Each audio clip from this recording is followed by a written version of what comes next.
I'm going to talk about, give an overview of REDCap. Many of you who are on this call have used REDCap a bit, and so this is going to be more of an introduction. I don't think you're going to learn much new. And I'm going to talk about what REDCap is, how to use it, some helpful features, and how to get started. I'm mostly focusing on what it is and how to get started. So what is REDCap? REDCap stands for Research Electronic Data Capture. It's a secure, web-based, and user-friendly data management tool. You can create databases and surveys quickly and customize them for each study. It's useful for collecting and tracking information and data from research studies. You can conduct surveys. You can use it for operational support. You can use it for continuous improvement. If the work is human subject research and REDCap is used, the IRB protocol must include that REDCap will be used. The IRB allows the use of REDCap, but they need to be informed that it will be used. You can't use it for clinical data for a patient that's going to be used for a patient's care. Use EPIC for this. And it can't be used for trials that have to adhere to FDA regulations. REDCap was developed by it is still in continually being improved. The work on this is by a multi-institutional consortium that was initiated at Vanderbilt University. The consortium is comprised of research-oriented facilities from around the world. There are more than 8,000 consortium partners in more than 163 countries. It's in multiple languages as well, not just English.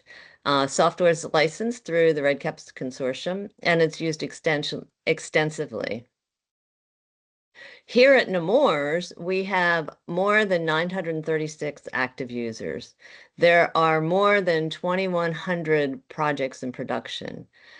These have a variety of purposes. Many are for research. There are some for quality improvement, operational support, and those are the major categories of purpose for the projects, REDCap projects. And by far, the majority of projects contain surveys. Some of them are single surveys, some of them are surveys, multiple surveys, some have surveys and data collection instruments as well. Why should you use REDCap? Well, REDCap has many advantages. It's web-based, so it's accessible from a Windows computer, a Mac, Linux computer. You can use an Android tablet, an iPad, a cell phone. You can use it on the Nemours network if you're on site through Citrix or VPN. For Nemours, Citrix, and VPN. Specifically the Nemours network is for the Nemours instance of REDCap. And you can use it the Nemours instance of REDCap off the Nemours network as well. You can have multi-site access. So if you have a project that has multiple sites from multiple institutions, the researchers can access the one REDCap project and have their data all collected together. REDCap is fully customizable. You create your own projects and you're in control of shaping that database or survey. And the data collection is customized for each project. REDCap has several security features. Data can be input from anywhere in the world, and it uses a secure web authentication, data logging, and secure sockets layer encryption for the data transfer. REDCap was designed to comply with HIPAA regulations, and it has audit trails that store the history of the data of every data entry. There's revision tracking for the design of the project, and there's also tracking of the data that's exported from REDCap. Each project has control over who can access the data in that project, and there are different permissions that can be given to different users from within the single project. And you can give only the permissions that are needed for an individual. This is more secure, and it can be less confusing for inexperienced users because fewer options are shown if they have less permissions in a project. You can set up user roles, and this is helpful if you're assigning a set of users to a set of user rights to a specific group of REDCap users. And the permissions also are controlled by instrument. So you can give somebody an access to one instrument, but not another. So for instance, the statistician may not need to see the PHI, but you still need to collect that to identify people when you're collecting data, but the statistician doesn't need to see that. So they wouldn't need to have access to the instrument that has PHI in it. You can also create data access groups. This is useful for multi-institutional studies. Multiple data access groups can be defined, and each record can be assigned to a data access group, and each user can be assigned to a data access group. And then the users can only see the records for the group that they're assigned. When data can be exported from REDCap, it can be exported in as de-identified data. This removes PHI, it removes unvalidated text fields or note fields, it removes and or shift states. You can do either of those. And this is all based on permissions, the user's permission to export data.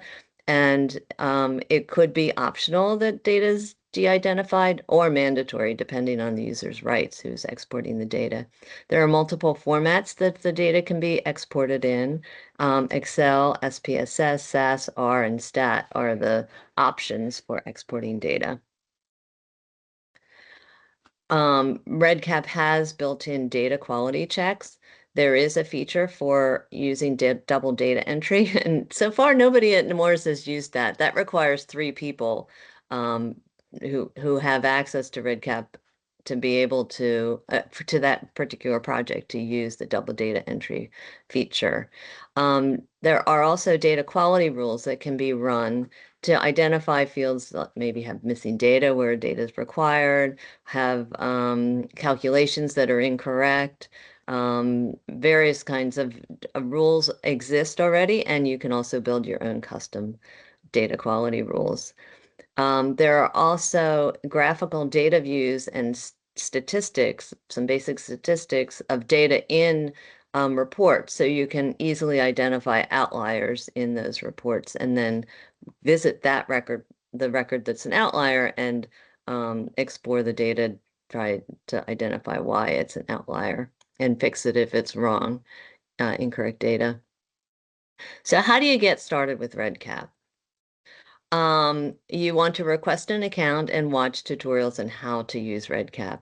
Nemours, the University of Delaware, ChristianaCare, and Delaware State University each have their own REDCap installation with separate policies and separate REDCap accounts. You can have a REDCap account at multiple installations of REDCap, but that login will only work at that particular installation of REDCap. For Nemours, we have a survey where people can request a REDCap account. Nemours Associates and collaborators of Nemours Associates are eligible to have a REDCap account. For any of the installations, and even if you don't have a REDCap account, you can watch some tutorials. There's a brief overview and a detailed overview, and these are available on a REDCap consortium website. And like, as I say, you don't need a REDCap account for that. There are more videos available on that website, as well as within the installations of REDCap. And I included the link to the Nemours instance of REDCap's videos page on this slide. So the basic steps of using REDCap are to plan your study, be familiar with the data that you want to collect, create a new project in REDCap. This will be in development status. You want to check the design of the project by entering data, test data, to make sure that everything's working the way you expect it to be. Once you're ready, done with your testing, you want to request that the project be moved to production. We'll check your project and suggest changes if it's appropriate. The data that's in the project will be deleted when the project's moved to production. So you start on a clean slate when you start entering data. Once your project is in production, you can start entering your real data, the data you want to collect. And there's a process for making design changes to the project. If you find out that you need another data point, or something's not working quite the way you wanted it to.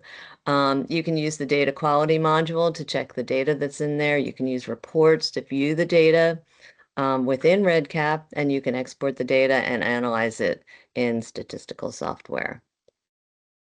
There are advantages of the production status. This protects the data from corruption.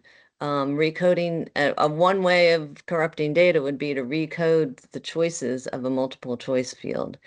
The production status also protects you from accidental deletion of data. If you convert a checkbox field to a radio field, you might delete some data. If you delete a field, if you remove an instrument from an event, these are all ways that you can inadvertently delete data. And you can also protect some of the settings from accidental changing or deletion. For instance, survey settings are lost when you convert it from a survey to a form. You can do this in development status. When you're in production, this can't be done by a regular user. REDCap administrators can always make all the different kinds of changes that users are not allowed to make, but we do that in an informed way. And then when you're in production, anytime there are changes that are drafted and moved to production, a new data dictionary is saved. So you can track the changes that happen within the design of the project and when they happen, so that if there's a problem somewhere, you can troubleshoot what status things were at the point of time when the problem happened. And so that is the end of my slides for today. If you want more information about REDCap, you can email redcap@nemours.org.